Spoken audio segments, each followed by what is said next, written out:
Opa, beleza, galera? Eu sou o Monstro, eu tô aqui representando a Trupe SA Crew e hoje eu vou dar uma aula sobre criatividade, personagens, narrativas dentro do seu trabalho, seja no grafite, seja na ilustração.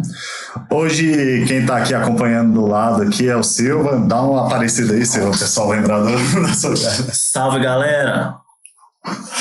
Beleza?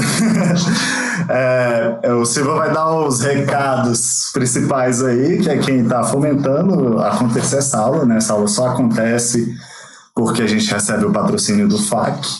Então ele vai dar os informes aí que é necessário, né? Até para a gente saber quem está destinando esse recurso, de onde ele está vindo e como ele está sendo usado, né? Que é um recurso público.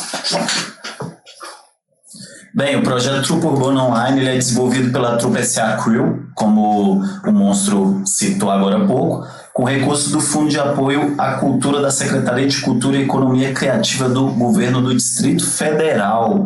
O processo é o número 001500004170/2020-92. Seguimos, galera. Esse número, no fim da aula, vai ganhar um brinde, quem lembra? Não, brincadeira, não vai ganhar não, gente. Na verdade, tem um brinde no fim da aula, eu vou deixar lá no Classroom, né, para quem está inscrito no curso, que são livros ensinando a fazer personagem. Tem do André Lumes, né, que é muito famoso, e tem outros dois lá que não são tão famosos, mas também são de grande valia, né? Livro, eu sempre acho que é a mídia que é melhor. Vídeo é muito bom, hoje a gente está na era do vídeo, né? Eu estou falando com vocês através de um vídeo, mas não dispensem os livros. No livro tem uma informação mais densa, mais precisa. Esse livro ele geralmente é checado por várias pessoas, então é uma informação que se pode confiar mais, né? Pode confiar até mais do que no que eu estou falando. Vamos lá. A primeira coisa da aula é desmistificar que criatividade é um dom inato, né? Como aprender a desenhar também às vezes é tido como dom, criatividade também é tido como um dom, mas por sua vez ela pode ser desenvolvida, ela pode ser aprimorada e geralmente o que atrapalha a questão da criatividade são exatamente os julgamentos. Então, se você se julga demais no seu trabalho, nas suas coisas, e tipo, você vai ter uma ideia e já falar, essa ideia não é boa, essa ideia é ruim. Então, daí você já está podando a sua criatividade. Então, é nesse ponto que nós vamos tocar hoje. Eu estou baseando a aula, primeiro para o Instagram, nesse livro aqui. Nesse livro aqui. Chama O Cérebro Criativo. É da doutora Shelley Carson. Ela é PhD e ela traz a ideia de que a gente tem vários modos cerebrais que a gente consegue colocar nosso foco nesses modos a fim de desenvolver algumas habilidades em determinados focos para resolver questões de criatividade. Então, dependendo do que eu quero desenvolver na minha criatividade e como eu quero desenvolver ela, eu vou mudar de um modo ou outro. Outro livro que eu estou usando chama Um Toque na Cuca, né, do Roger Von. Tá aqui, é esse livro aqui. Depois de todos esses livros, gente, só uma coisa que eu não falei, vocês podem fazer perguntas, tá? O Silva tá aqui do lado, ele tá lendo, então qualquer dúvida que tiver, nome de livro, falar, não entendi aquele modo e tal, vocês podem perguntar para ele. Outra coisa, curtam o vídeo porque gera engajamento, né? Tá aqui embaixo. Sempre quis falar isso. Sou blogueirinho. Se inscreva no canal e compartilhe se você tem alguém que desenha aí na sua família, dos seus amigos. O curso, para quem é inscrito, você vai ganhar certificado, vai ganhar acompanhamento, mas qualquer um pode ver, o vídeo está aberto, a live é aberta. Então compartilhe aí nos grupos, grupo de WhatsApp, que tiver aí e chama mais gente, tá bom? Vamos para o primeiro modo aqui. O primeiro modo cerebral é o modo absorver. O modo absorver o que é? Se permitir observar sem julgar. Então, como é que eu exercito esse modo, né, de pensamento? se reservar um momento e observar as coisas, observar o que você está escutando agora, que ruído, ativar os seus sentidos, né? Olhar para uma parede, ver como que a luz está transitando, olhar para um objeto e ver como é que a luz bate nele, como é que ele reflete a luz, como é que são os reflexos, como é que o seu quarto está, como é que está a luz da sua casa. Sentar um dia e olhar uma árvore, ver a cor das folhas, ver como é que tem tantas cores naquelas folhas, né? Qual é a cor do tronco. Porque quando a gente vai, passando agora para o desenho, quando a gente vai desenhar uma árvore, a primeira coisa que a gente pensa, né? Vamos supor que a gente não tenha tanto contato com o desenho, é que as folhas são todas da mesma cor, que o tronco é marrom, que as folhas são verdes e que, sei lá, que a flor é rosa.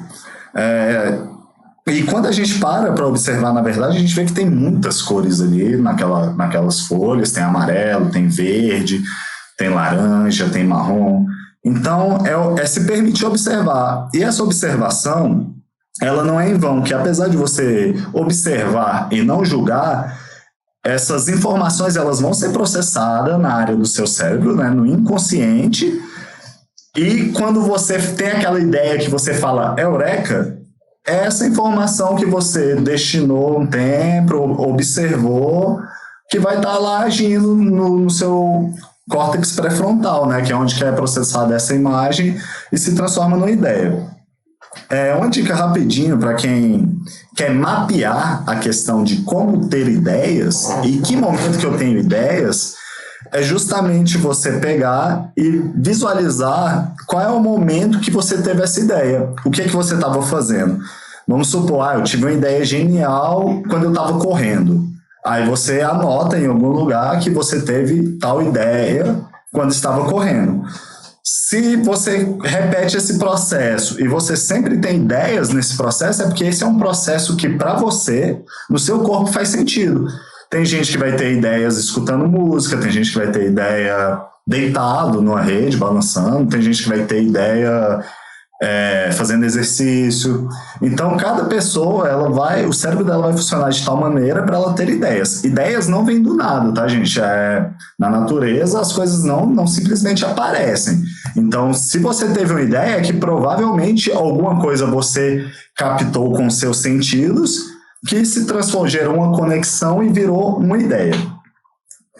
Então, o primeiro modo foi o absorver, que é olhar sem julgar.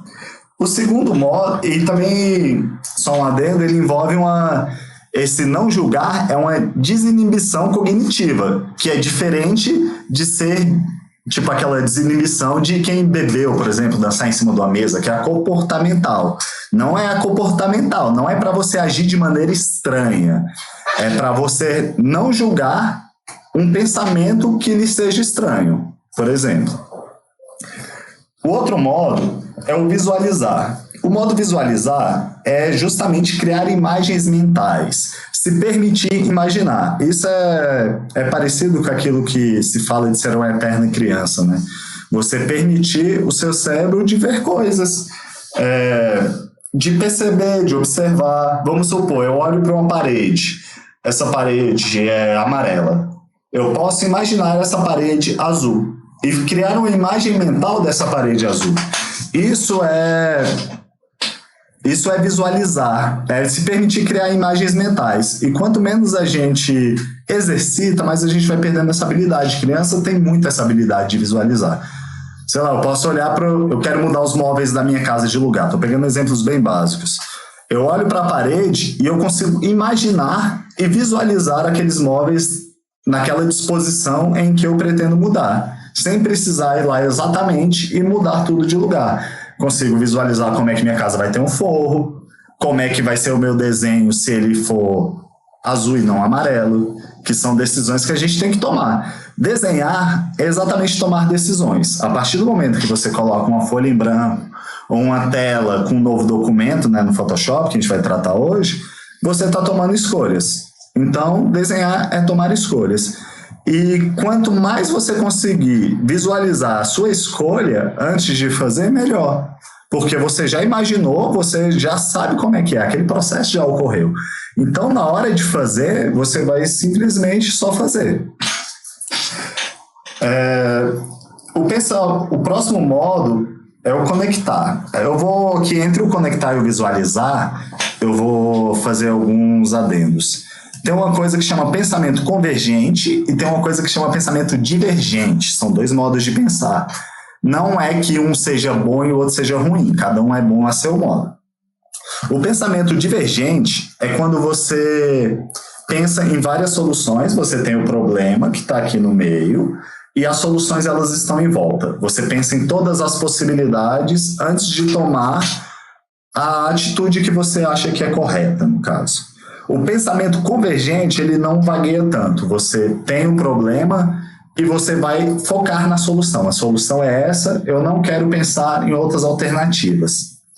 O pensamento divergente, ele é muito bom para quando a gente vai pensar um projeto, quando a gente vai pensar em possibilidades de executar, seja um desenho, seja um grafite, etc. O pensamento convergente é quando a gente vai dar uma ideia e responder uma pergunta e essa pergunta ela tem que ser respondida de maneira certeira, ela não permite que se vagueie tanto. Vamos supor, uma prova em que você marque sim ou não, não adianta você ter um pensamento divergente, que é sim ou não. Não tem como você ficar dando voltas. E mesmo que não fosse uma prova, às vezes a pessoa te faz uma pergunta, que a pergunta é clara e ela precisa de uma resposta clara, você precisa ter um pensamento convergente para responder essa questão. Porque se você ficar com um pensamento divergente, você vai ficar enrolando e dando volta, e você não vai responder aquela pergunta. E vai ficar meio truncado a conversa, e sendo a conversa também pode ser o desenho. O próximo... Só um minuto, deixa eu tomar uma água aqui, gente. Eu estou falando demais e dá sede.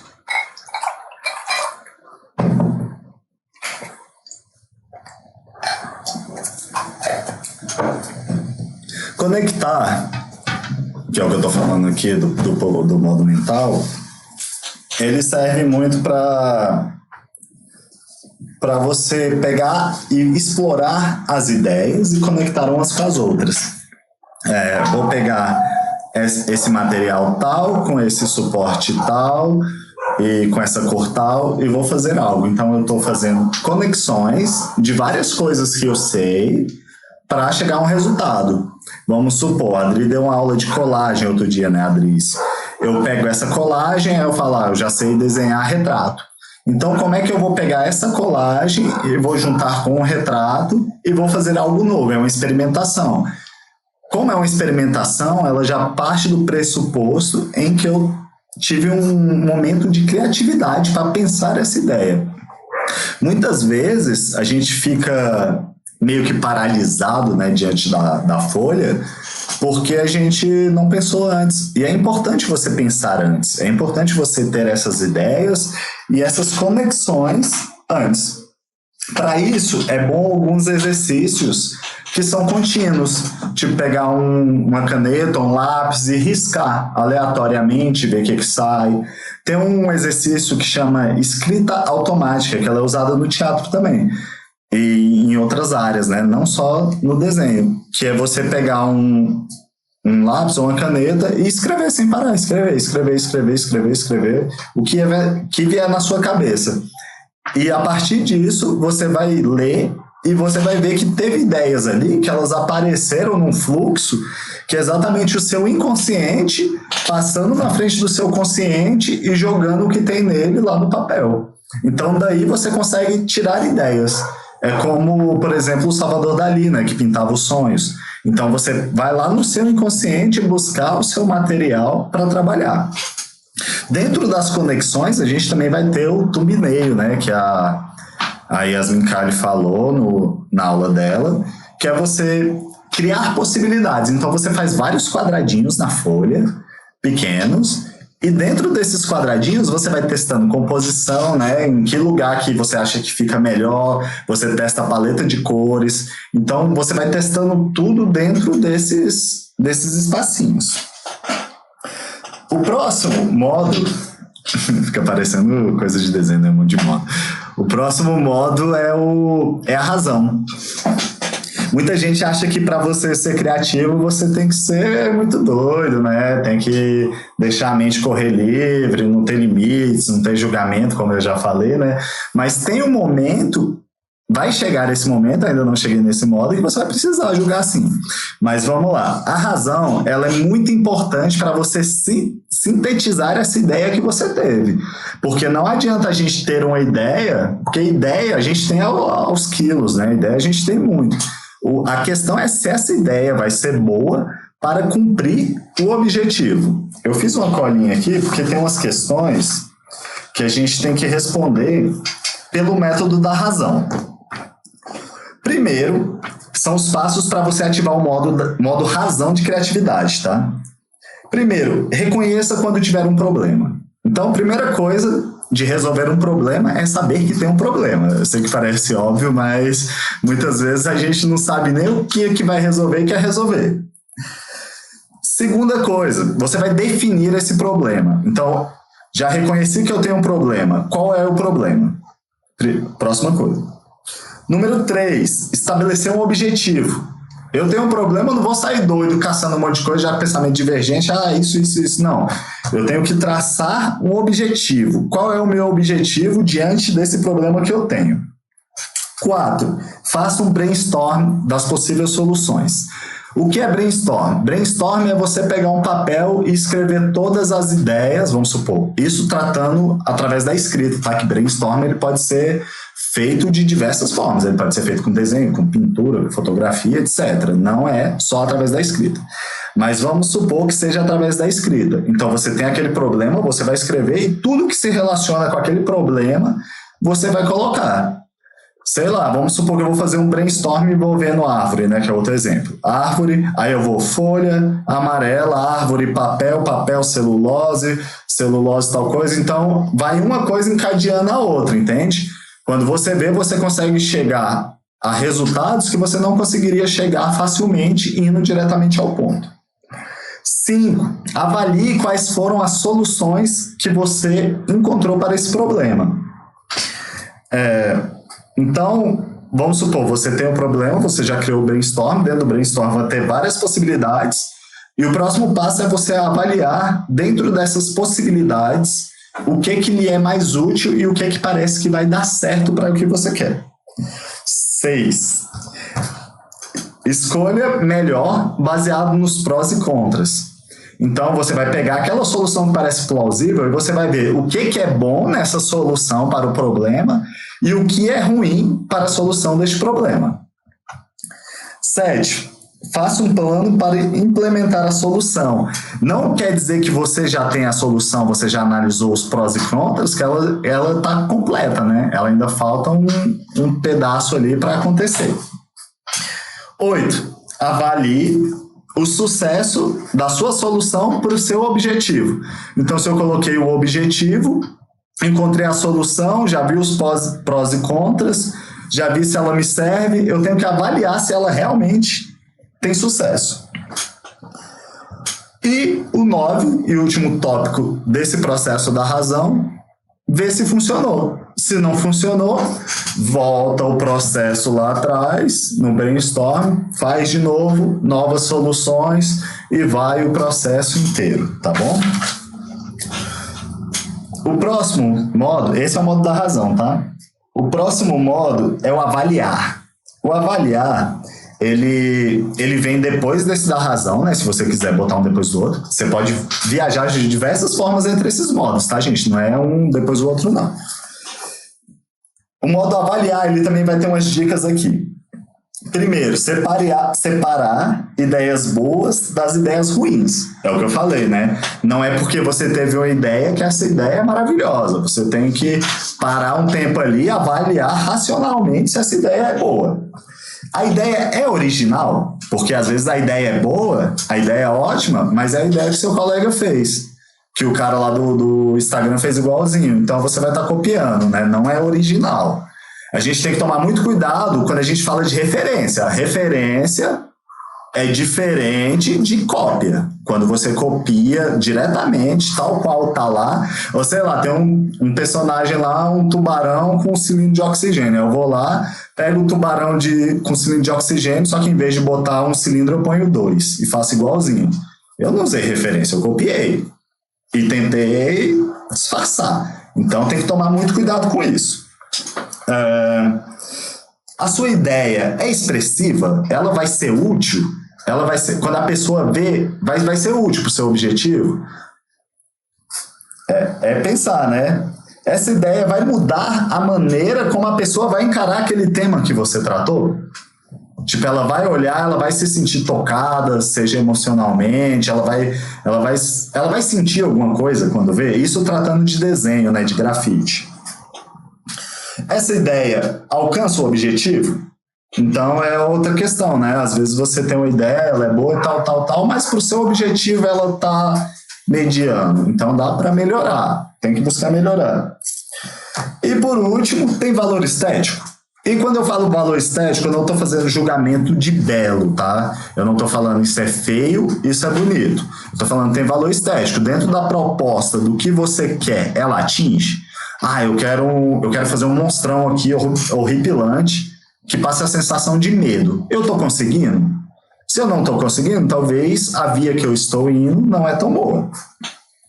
Então esse foi o método, foi a análise, né? A análise da ideia.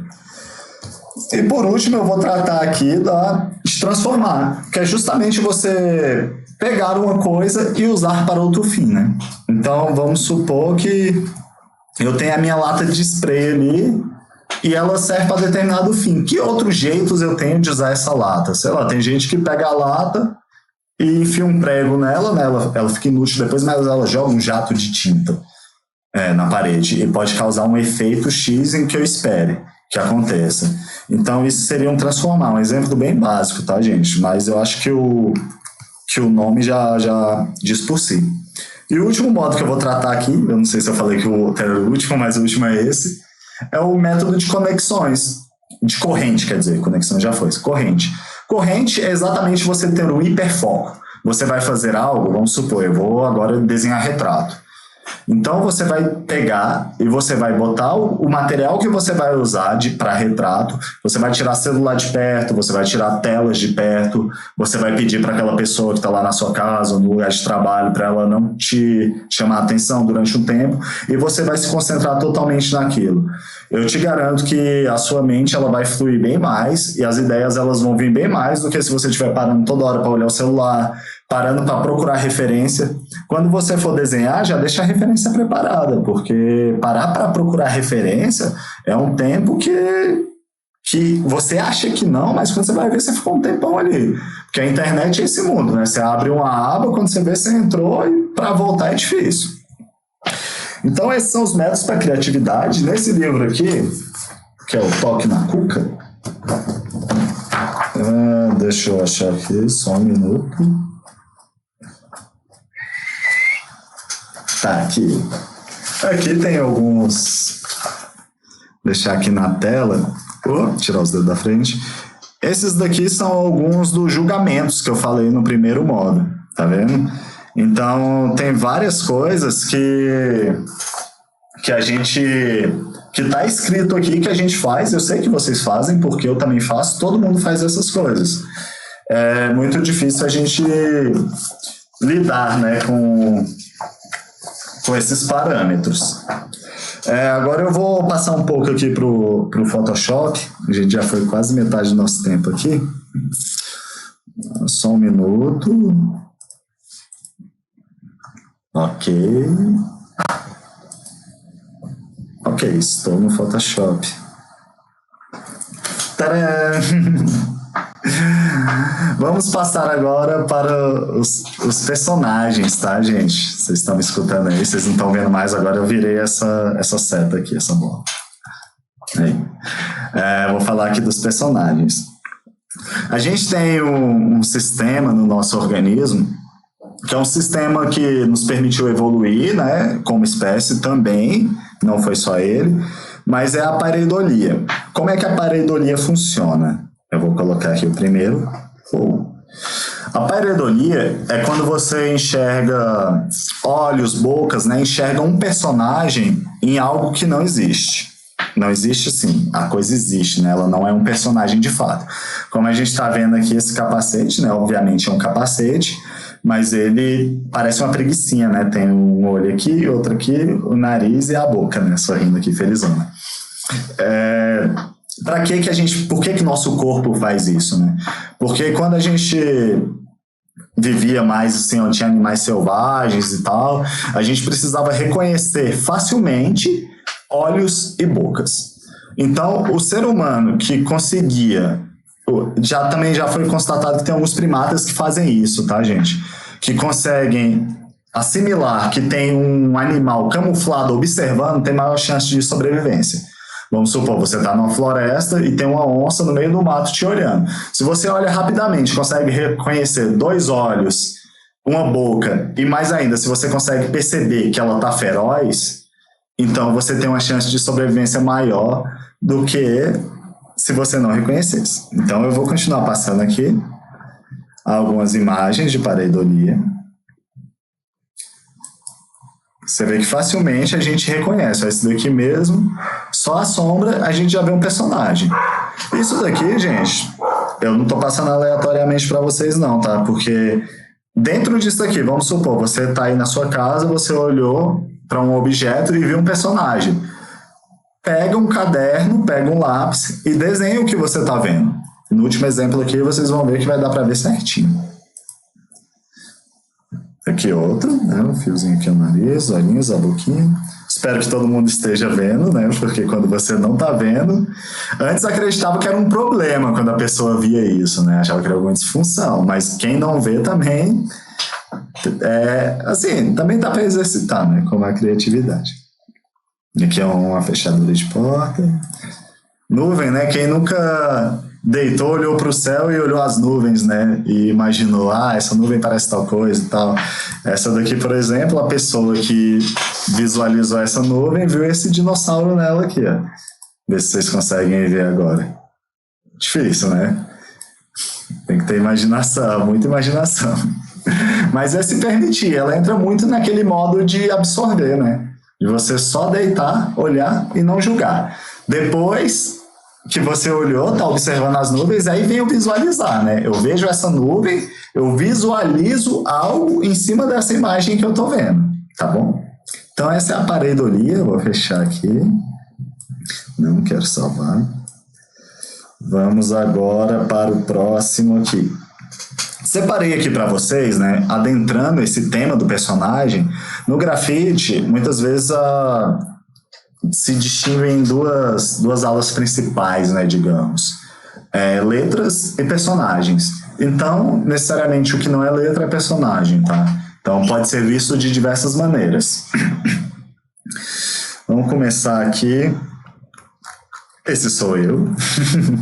Gente, todos os... Passaram a me ver de novo aí, né? Todos os grafiteiros e grafiteiras que eu vou mostrar aqui são da cidade de Planaltina, tá? É uma cidade quase fora do mapa do DF, que nem estado é. E parece que não tem nada, né, a priori, mas tem muita coisa, gente. É uma cidade bem rica culturalmente.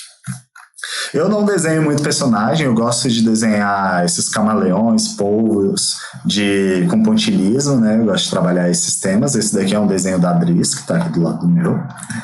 E aqui são 2 personagens meus, eu fiz esse palhaço aqui, 4 olhos, e esse gatinho que eu misturei esse lettering aqui, né? Uma caligrafia. A próxima que eu vou mostrar para vocês aqui é a Nizinga. Tá aqui a Nizinga. Ela tem essa estética bem legal aqui. Opa, eu tô aparecendo aqui. Ela tem essa estética bem legal aqui dos personas. Vocês também vão ver aí de acordo com que eu vou passando aqui, que cada grafiteiro, cada grafiteira vai ter o seu método de trabalhar, né? Então, o grafite ele é muito livre. Se você for pensar no grafite, o grafite é uma técnica que o spray, né, no caso, ele te permite cobrir uma cor facilmente. O preto cobre o branco muito facilmente E, assim, só pegando um exemplo bem de alto contraste, e você consegue criar degradês, você consegue... É uma tinta que seca rápido, é uma tinta que com controle você consegue tirar traços finos, tirar traços grossos. Ela pega em bastantes materiais, né, que é um muro de tijolo, que é uma parada. Então esse daí é o trabalho da Nizinga. Sigam a Nizinga, gente, no Instagram, é bem legal o trabalho dela. Eu não vou adentrar muito falando do trabalho de cada pessoa não, gente, porque tem muita gente aqui também. Aqui é o trabalho do Foknushi. O Foknushi, ele fez o curso da trupe urbana, que a gente fez presencial. Ele tem esses personagens, né, esses 3 personagens que vocês estão vendo aqui. O Foknushi também é tatuador, aqui de Planaltina. E aqui você vê que já é totalmente diferente, né? Se você for olhar aqui os 3 trabalhos que eu mostrei, né, o meu, da Nizinho e o do Foknushi, vocês já vão perceber que tem bastante diferença entre eles. Vamos aqui no próximo da Kali. A Kali aqui vocês podem perceber que ela trabalha, a paleta de cores dela é bem fechadinha nesses 2 aqui, tá? Lembrando que a Kali ela tem um trabalho bem diversificado, tá, gente? Eu peguei 2 que são mais parecidos aqui para exemplificar, mas ela deu as aulas passadas, né? Vocês podem também conferir lá o trabalho dela, vocês vão ver que tem muita coisa legal. Mas aqui também entra mais uma vez isso, né? A diferença de escolhas, e aí eu tô falando novamente de criatividade, porque eu acho que o personagem, na minha concepção, o personagem, eles são olhos, né? Você faz o olho aqui e o resto você vai colocando, boca, nariz, e aí são escolhas, né? Como você vai fazer o nariz, como você vai fazer a boca, como você vai fazer o olho, qual expressão você vai conseguir passar. É muito importante a gente estudar expressões de emoção, né?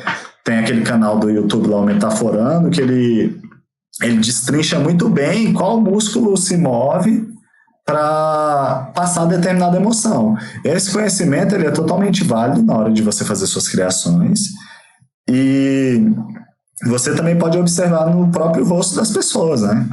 Tipo, você olha, que expressão é essa que a pessoa está fazendo? É nojo, é raiva, tristeza, felicidade? E com esse registro mental que a gente entra lá no nosso modo de absorver, que eu falei no começo, que é de observar e não julgar. Porque essa observação depois vai lhe ser útil. Aqui tem o trabalho da Dris, que deu a aula de colagem, né? Aqui é o trabalho dela como grafiteira, tá? Aqui é a Dris.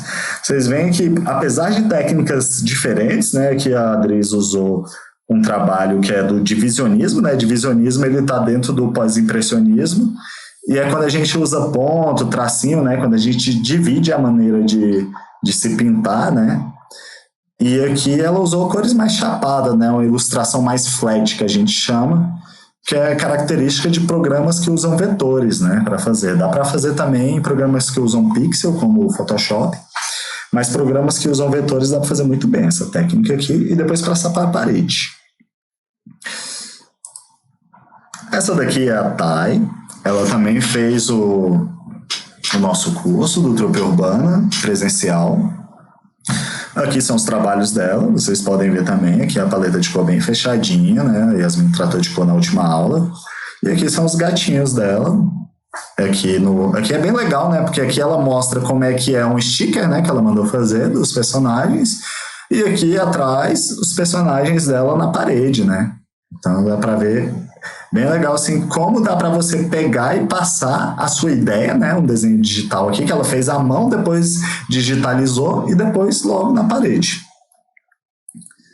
Vamos continuar. Aqui é o Tião. O Tião também fez ele é da Trickster Gang, né? Ele também fez o nosso curso no presencial passado. E aqui é o personagem dele. Você vê que é uma estética que já é bem firmada, ele já sabe exatamente o que fazer, já estudou muito. Também pode ir lá no Instagram dele, tá? Cristiano. E dar uma olhada nos trabalhos dele e como ele consegue pegar esse leãozinho aqui, essa forma, e modificar, né? De acordo com o trabalho. Aqui é a Borbo, que vai dar as próximas aulas. Então vocês vão ver esse rostinho dela aí assim que eu sair. Aqui são os personagens dela. A Borba é muito legal, assim, eu acho legal porque como a gente está falando de criatividade, é muito interessante ver como é que cada pessoa pensa o trabalho, né? E como cada pessoa usa o spray ao seu favor. Aqui é a sereinha dela, que é o personagem que está aqui atrás dela. Esse daqui ainda não estava pronto, tá? Tem a foto dele prontinho. E aqui é o personagem que ela fez por último, não, ela grafitou hoje, né? Mas aqui a gente vê as padronagens, né? Primeiro, a paleta de cor, mais uma vez insistindo nessa questão da paleta de cor, gente.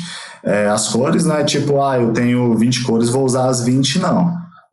Você tem que escolher bem as cores, entender de círculo cromático para fazer. E o legal do trabalho da Borbo é as padronagens que ela usa aqui, né? Aqui mesmo não usando diretamente no personagem, você vê que tem aqui em volta. E aqui nesse trabalho, o personagem já é a padronagem. Também tem uma coisa importante de salientar aqui, que o personagem não é só quando é bichinho, né? Com olhinho, boquinha, narizinho, não. Isso aqui também é personagem. Esse trabalho aqui também é personagem. Chegamos agora no trabalho do Silva. Eu acho que é melhor o Silva falar aqui sobre o trabalho dele, já que a gente só está escutando a voz, não precisa dele aparecer. E aí, Silva, como é que é a construção do personagem? Meus personagens são muito baseados em caricaturar, né, estereótipos, figuras assim conhecidas do nosso cotidiano, né? Os populares, vocês veem aí personagens como os transeuntes que pegam um ônibus, que te atendem na padaria, na oficina mecânica, ou pessoas como eu, como o Luciano, vocês que estão nos assistindo, e também vivendo situações bem conhecidas, bem próximas, como no caso dos dois personagens aí, a questão das redes sociais, dos celulares e etc. Então eu viso muito criar um estilo próprio, né? Aí entra o que o Luciano falou inicialmente sobre a criatividade, para afirmar uma estética que vai ser uma assinatura minha e que também já vai passar toda essa impressão que eu tenho sobre o cotidiano e essas pessoas populares. Eu acho que é isso. É bem legal, gente, a gente vê aqui que já é bem conciso, né? O personagem do Silva, ele não aparece, né, como outros personagens que a gente viu, ele aparece aqui de corpo inteiro, né? E ele já aparece com outro fundamento aqui, que é o gestury, né? O gestual aqui, né? Então, todos os fundamentos, gente, é muito importante, né, estudar os fundamentos das artes para você aplicar no seu trabalho. Não quer dizer que um seja bom, outro ruim, não, tá, gente? Tem vários fundamentos, é importante a gente estudar todos, mas é importante também a gente escolher o que vai em cada trabalho, tá? Não necessariamente você precisa botar tudo em todo o trabalho. Aqui é o trabalho do Aruá, né? Tem aqui o cachorrinho dele aqui, e aqui um dragãozinho. Aqui vocês veem que o Aruá, ele ainda tá no... Ainda tá não, né? Porque não é questão de ainda. Isso aí pode acontecer a nossa vida inteira, tá? Uma busca, né? Uma busca por definir o que ele tá buscando aqui do personagem, né? Que ele fez esse cachorro aqui. Você vê que o dragãozinho dele aqui, o dragão, tá diferente do cachorro. É bem legal. Você vê que aqui tem muito controle de spray, né? Aqui também. E é legal se permitir também, tá, gente? Por mais que a gente tenha uma estética... É legal fazer outras coisas, mesmo que no grafite você não queira, né? É bom ter uma estética firme também, como o Silva disse, para você ser reconhecido sem nem precisar assinar, né? A sua assinatura é o desenho. Vamos no próximo aqui, próximo e último. Gente, tem outros grafiteiros em Planaltina, tá? Eu selecionei esses daqui, mas dava para falar mais tempo, é uma cidade muito rica. E um dos grandes responsáveis também por isso é o Pena, que é o... que ensinou aí para muita gente, né? Inclusive aqui pra gente, para mim, para Kali, deu uma super força aí no início. O Pena é um grafiteiro muito antigo aqui na cidade. E se pá, um dos primeiros, né? Não tem como eu falar porque eu não tava lá, só ele pode falar. Mas aí você vê também que o personagem dele é bem conciso, né? Você consegue enxergar que tem um estudo, né? Tem algo bem aprofundado aqui. Fechar aqui. Então esses, gente, são grafiteiros da cidade planaltina. Todos estão no Instagram. Se tiver alguma dúvida, vocês podem perguntar. Eu coloco o endereço lá. Vou fechar. Ok. Esse daqui é um exemplo de um galo que eu fiz. Gente, agora eu vou passar para vocês aos 45 do segundo tempo, né? Exatamente. Tá dando 7h45 aqui. Eu vou passar para vocês algumas dicas para o trabalho no Photoshop, mas todas essas dicas eu vou dar opções de vocês fazerem também com o olho de vocês, tá? Eu coloquei esse galo aqui. Eu não vou ter tempo hoje de fazer uma pintura junto com vocês, tá, gente? Porque demora. Esse galo aqui eu fiz ele rapidinho, é um estudo, tá, gente? Ele não é uma coisa bem renderizada, bem acabada. E eu quero mostrar para vocês o efeito de luz, né? Porque esse efeito de luz que eu fiz aqui, ele é simplesmente eu criar duas retas aqui, né, com a ferramentinha, e escurecer em cima e embaixo, já aparece esse efeito de luz. Como é que eu faço isso no grafite ou no meu desenho, né? Eu posso passar uma fita crepe, né? Eu faço o desenho, eu vou fazer ele desse jeito aqui, ó. Uou, ficou feiozão, né? Terrível. Então, meu desenho tá assim, aí eu passo a fita e eu vou pegar o spray preto ou um spray sombra, né? Que é um preto mais incolor, e vou bater para lá, para cima e para cá, e vou já dar um efeito de luz. Então, esse efeito de luz ele pode ser de diversas formas, né? Eu posso fazer como se estivesse batendo uma persiana, tivesse uma cortina persiana. E isso também vem muito de observar como é que as coisas funcionam, né? Como é que as luzes funcionam na natureza. Vou fechar aqui. Ok, vamos para a pintura de fato. Vou mostrar para vocês a roda de cor e o que significa isso aqui, tá? Quando eu abro o Photoshop, eu venho aqui, vou criar um documento novo. Vou criar aqui para vocês verem. Gente, vai uma parte bem de Photoshop agora, mas calma que a gente vai andar. Gente, só também para deixar claro, tem programas gratuitos, tá? O Photoshop, ele custa os 2 olhos da cara e mais um rim. Tem programas como o Krita, que é um programa ótimo, ele é open source, e se você tiver a manha de mexer, né, na base do programa, você pode mexer. Ele tem um site, você baixa diretamente do site. O site te dá possibilidades de fazer download de pincéis, de ferramentas, e dá para fazer animação. Eu nunca fiz, mas acredito também que se a pessoa se interessar em estudar, é um caminho legal das artes. A gente já fez animação em stop motion, né? Gente, para quem faz animação em stop motion, parabéns. Você é um guerreiro. Vale mais que meditação para obter paciência. Rapaz, aquilo ali é o zen budismo, mano. Mas é legal também, gente. Dá uma pesquisada na animação em stop motion, é bem divertido. Só que não. Primeira coisa, vamos lá, gente. Nomear o arquivo, tá? Eu vou escrever isso tudo aqui. Quanto mais organização você tiver, organização não é perder tempo, gente. Organização é ganhar tempo. Porque em vez de ficar procurando depois, você ganha tempo, né? Aqui eu vou botar um A4, ela tá bem pequena aqui a resolução. Deixa eu ver um A4 melhor. 800 por 600 pixels. Pixel, o que é? Pixel é cada quadradinho, tá? O Photoshop, ele trabalha com pixel. O Illustrator, por exemplo, o Inkscape, ele trabalha com vetor, tá? Então, são 2 métodos de trabalhar. Eu já fiz desenhos no Illustrator, mas eu prefiro o Photoshop. Resolução 300 pixels ink aqui. O que é isso? É por polegada, tá? Então, nessa resolução eu vou ter 300 quadradinhos a cada polegada. Modo de cor, RGB. O que é o RGB? RGB é as cores luz, né? O que você vê aqui no computador, que é o red, o green e o blue, tá?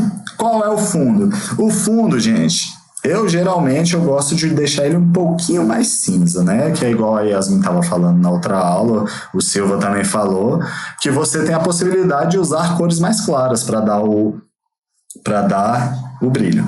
Então, criei. Apareceu o documento aqui. Tá, primeira coisa que eu vou fazer.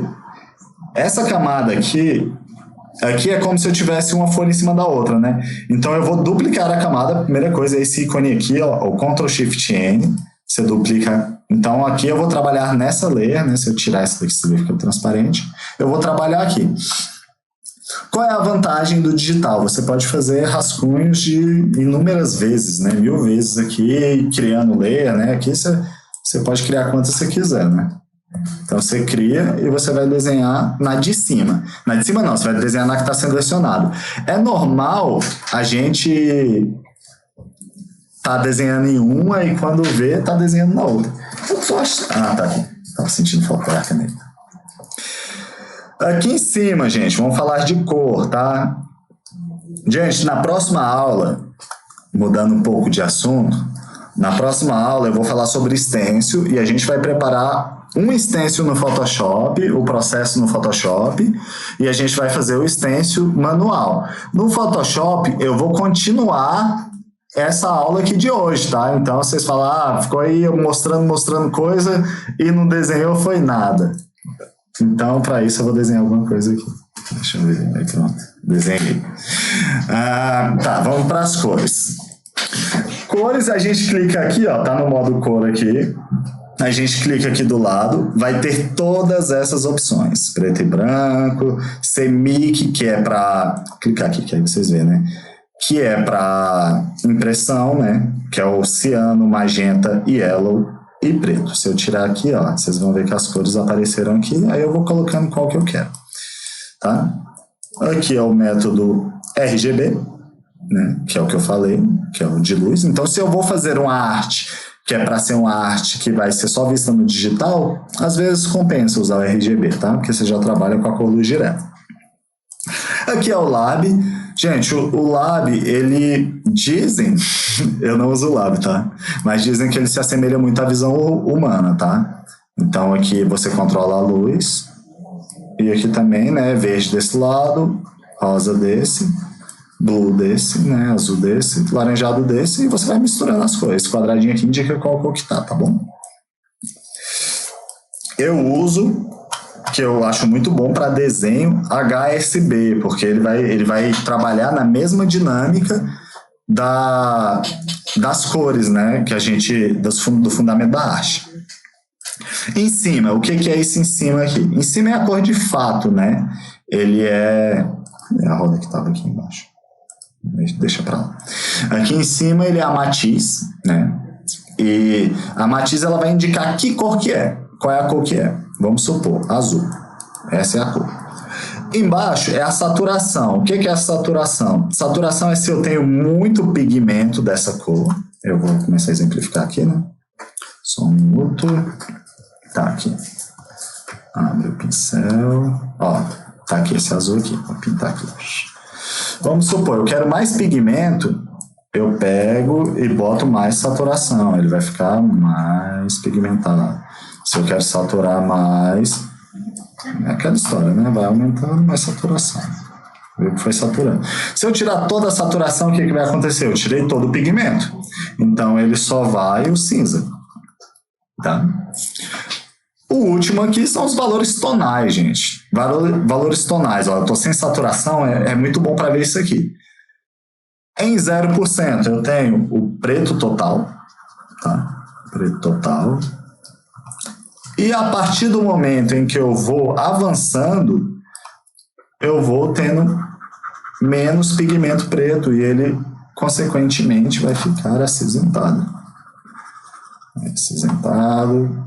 Eu sei que isso daqui, gente, é muito básico para quem já faz pintura digital, tá?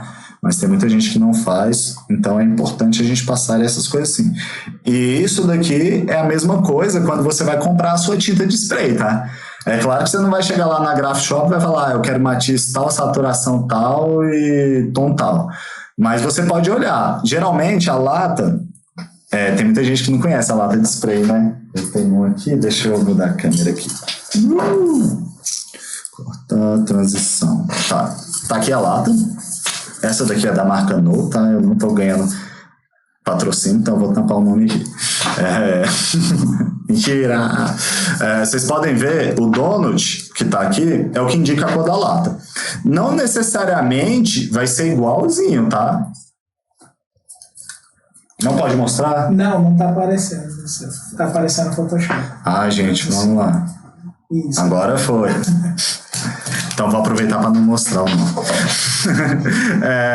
O donut é o que vai mostrar a cor da lata, tá? Isso aqui, como lápis, caneta, que vocês já devem ter percebido, não necessariamente vai ser igualzinho a cor que tá aqui dentro, tá bom? Latas que não tem isso, fuja, corre, porque provavelmente essa lata não vai ser tão legal para grafite, tá? Deixa eu ver se eu tenho um aqui. Não tem. Não tem. Gente, para não ter briga, ó, essa daqui é a Paris 68, ó, Paris 68, e essa daqui é a Arte Urbana. Como a gente não está sendo patrocinado, eu vou mostrar todas, que aí a concorrência é livre, né? Se matem. Vamos lá. É importante, gente, é importante também, porque cada lata, como eu vou dar a aula de introdução ao grafite, eu já posso também introduzir a questão da lata. Esse aqui eu não vou mostrar, não, que eu vou falar mal. Gente, se vocês pegarem uma lata dessa aqui para grafitar, melhor do que nada, com certeza. Com certeza melhor do que nada.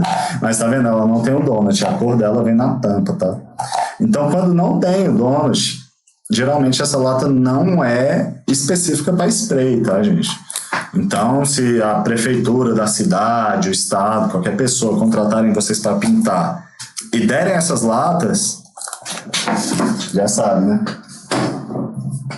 Espero que não dê pra ver o nome. Tá. Então é isso, gente. Vou voltar aqui. Ok. Monstro, a Roma Nunes está perguntando se tanto Krita quanto Pentool dá certo para tablets. Para tablet o pessoal usa muito o Procreate, né? Eu não sei se tem o Krita para tablet, eu imagino que tenha, sim. Eu não desenho em tablets, geralmente eu uso PC desktop, tá?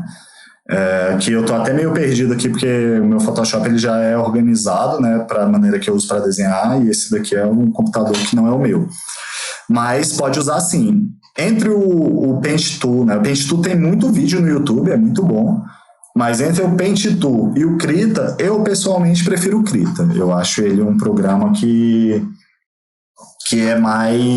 dá mais possibilidades, ele também tem updates com mais regularidade, tá bom? Mas qualquer um dos dois é bom. O que eu tô passando aqui para vocês pode ser usado em qualquer programa, tá? Ou até no papel. Que é o que eu tô falando, quando você vai lá na Grafshop, vai ter spray, vamos supor, eu quero um spray verde. Vou botar aqui no verde, na matiz. Tá? Vou botar uma saturação. Então vai ter um spray que é assim, né? Na tampinha, vai ter um que é assim, mais claro, vai ter um com mais pigmento, com a mesma intensidade de luz. Então isso vai acontecer assim, tá, gente? Então essa é a parte de cor. Vocês viram antes estava a rodinha de cor aqui, que eu falei, eu tô meio perdido aqui no...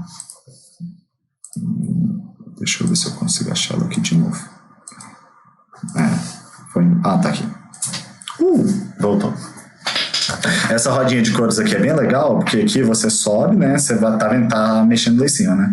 Aqui mais claro, aqui mais escuro, e em volta matiz. Ok? Deixa eu deletar essa layer e vou criar outra aqui.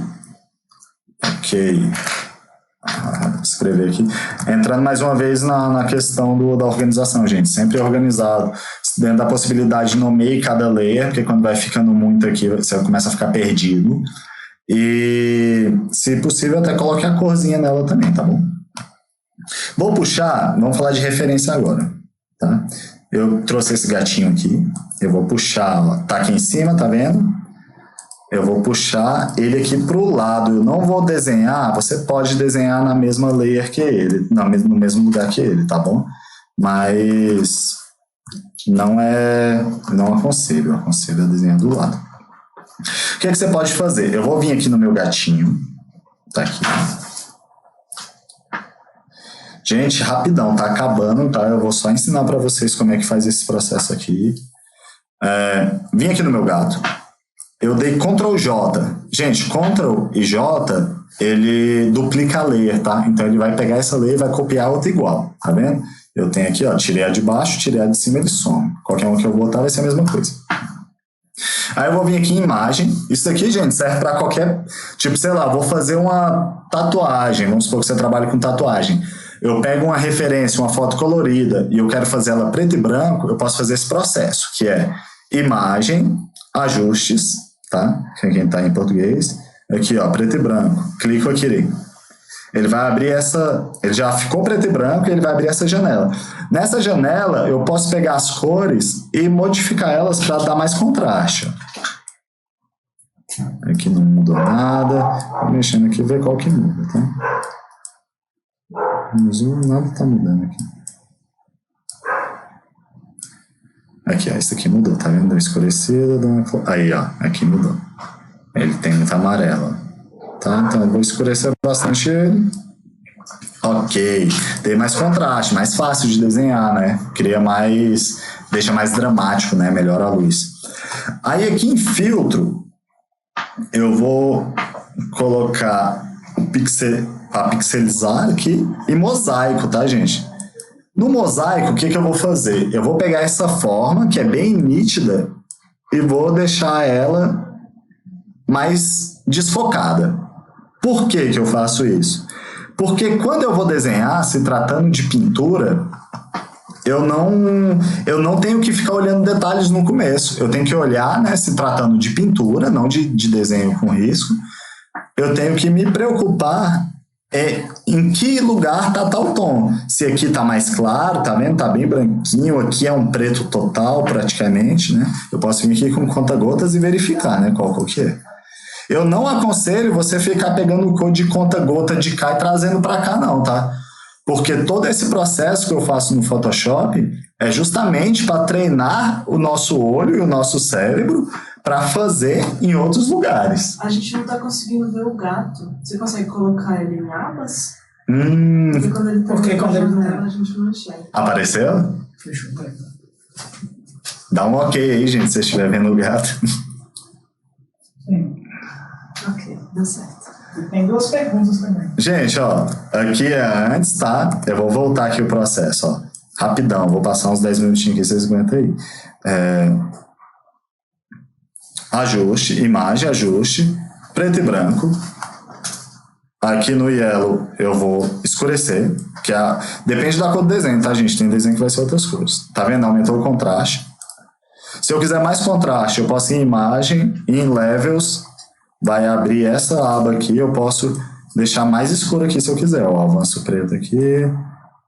Se eu quiser também clarear, eu volto a luz, mas isso aqui não precisa não, só avanço preto. Ok? Depois eu vou vir aqui em imagem, em filtro, em pixelizar, acho que é assim que escreve em português, mosaico. No mosaico eu vou deixar ele com essa aparência, tá? Eu posso escolher aqui, ó, posso deixar um borrão aqui ou menos. Tá? Vou deixar desse tanto aqui que dá para reconhecer mais ou menos a forma. Com a referência desse jeito, eu perco os detalhes e eu enxergo tons. Então é muito fácil para a gente, quando a gente está desenhando, a gente observar só aonde determinada cor está, né? Em vez de ficar olhando se ele tem uma ruguinha, onde que está o brilho do olho, como é que está o olho dele. Não, primeiro eu vou blocar cor, né? Fazer blocagem de cor. Então, para fazer blocagem de cor, é melhor que eu tenha só a informação que eu preciso, que é essa. Aí, se eu quiser, ó, como eu separei uma lei aqui, eu posso voltar para o original aqui e voltar para ele, tá bom? Qual é a pergunta? A Laís Vitória está perguntando o que é recomendado para mesa digitalizadora e que seja de graça. Você fala de programa ou da mesa mesmo, Laís? Se for do programa, é o Krita, né, que a gente já falou. Se for da mesa, né, eu estou usando um padzinho, eu vou mostrar aqui para vocês rapidinho. Aqui, apareceu, né? Eu estou usando essa mesa aqui. É uma mesa da Wacom, no Tools, tá? A canetinha é essa daqui. E...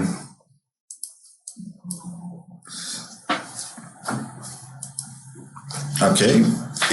Tem gente que usa a Cintiq, que é tipo uma tela, né, que parece um tablet que você desenha diretamente nela.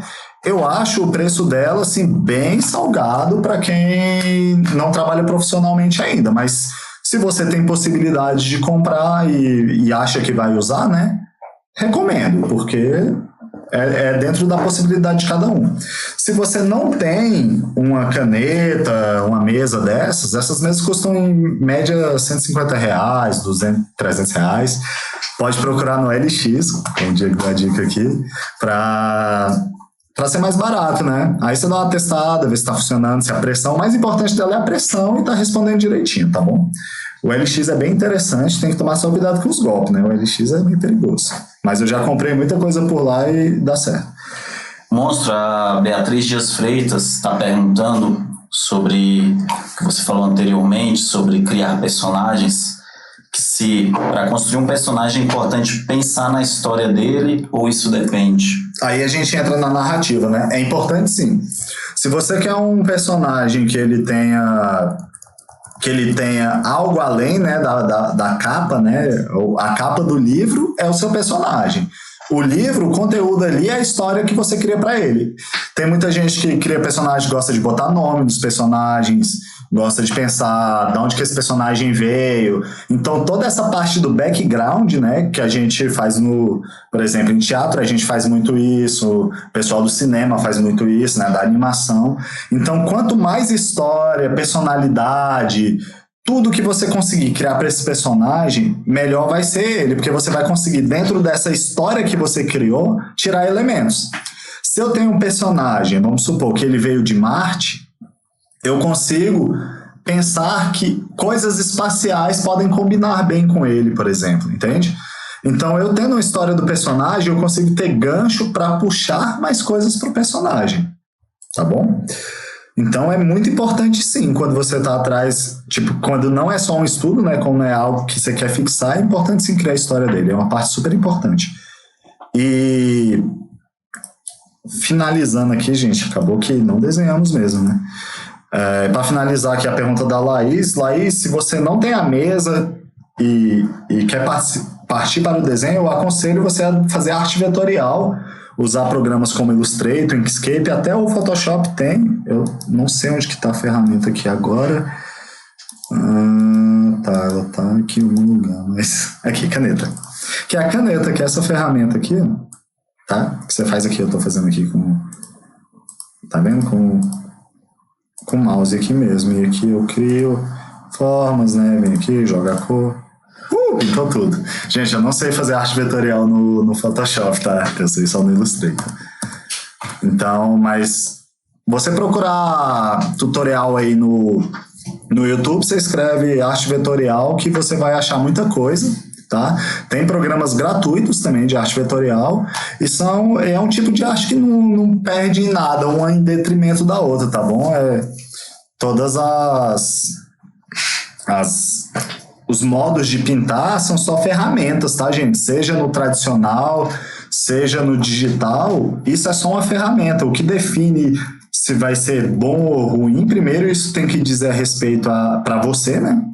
Primeiramente. E segundo, a sua criatividade. As ferramentas, elas vão só te auxiliar, né? O artista mesmo é você. Se você é artista digital, te tira um computador, é interessante que você consiga desenhar da mesma forma. Aí a última coisa aqui, gente, antes da gente fechar nossa aula, vamos supor, eu tenho esse jeito aqui de pintar, né, mudando ali. Vou fazer uma forma aqui rapidinho.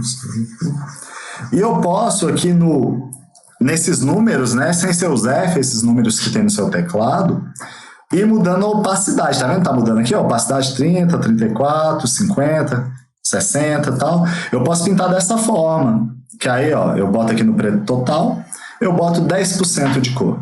Aí aqui, ó, 10%, bem clarinho, tá? Aí eu quero escurecer, aí eu boto 50% de cor. E eu vou desenhando com o dedo aqui em cima desses botõezinhos, ó. E dependendo do que eu tô fazendo, eu vou mudando essa opacidade, tá bom? Gente, é isso Eu vou mudar aqui a câmera pra mim. Cadê eu? Transição. Ok, estou aqui de volta. É isso, gente. Não deu para desenhar hoje. Na próxima aula a gente entra um pouquinho nessa questão do desenho. Talvez eu faça um time-lapse para vocês, tá? É um conteúdo que é muito extenso. O conteúdo digital tem inúmeras formas de se pintar. Tem jeito de ir através do traço, tem jeito de ir através da pintura. Eu acho que o Photoshop se assemelha muito às artes tradicionais, tá? Eu falo Photoshop, gente, mas não estou fazendo propaganda, não. Qualquer programa desse de arte digital, tá bom? Vai dar os informes?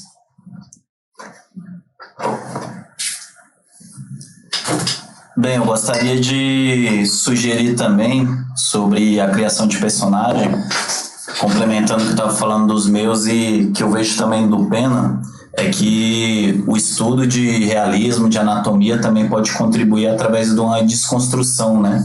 Você dissecar o seu personagem, deixar uma anatomia mais resumida. E sobre o que a Bia falou sobre ter uma história do personagem, você pode pensar, de repente, num contexto, né? Trazer um simbolismo para elementos nesse personagem, como nos olhos, na vestimenta, no corpo, como é o caso dos personagens que a gente tem da Trupe S.A., né? Tentando trazer aí elementos do circo e do mundo do grafite.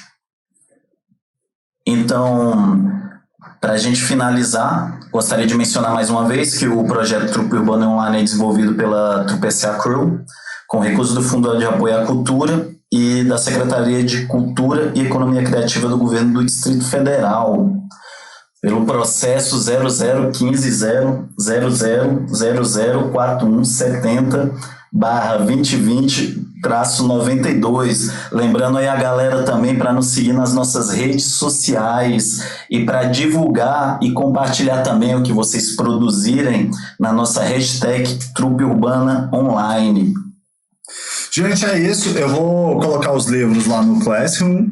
Dê uma olhada nos livros, use da maneira que for mais conveniente. Como o Silva apontou aqui no final, quando você vai criar um personagem, é super interessante que você queira passar algo com esse personagem, seja uma ideia, uma luta, alguma coisa. E o último livro que eu vou mostrar para vocês, nesse 1 minuto que sobra, é esse livro aqui da Disney, o History. Para vocês também. E ele é um livro que vocês podem procurar, ele é meio salgado, mas ele vai mostrar essa evolução dos personagens da Disney, né? Então você começa aqui no Mickey, né? Os primeiros desenhos do Mickey, tá vendo? Não sei se dá pra ver. Aqui dá. Os primeiros do Mickey.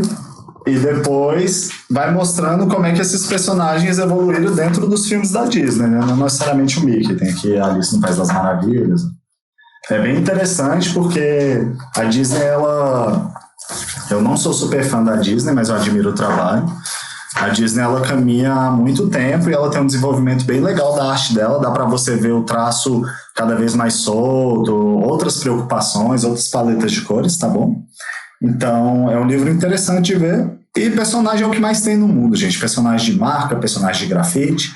Pesquisem, olhem, compreendam, deixe absorver, como é o exercício de criatividade. E a próxima aula é de stencil. Até lá. Valeu demais, pessoal. Tamo junto.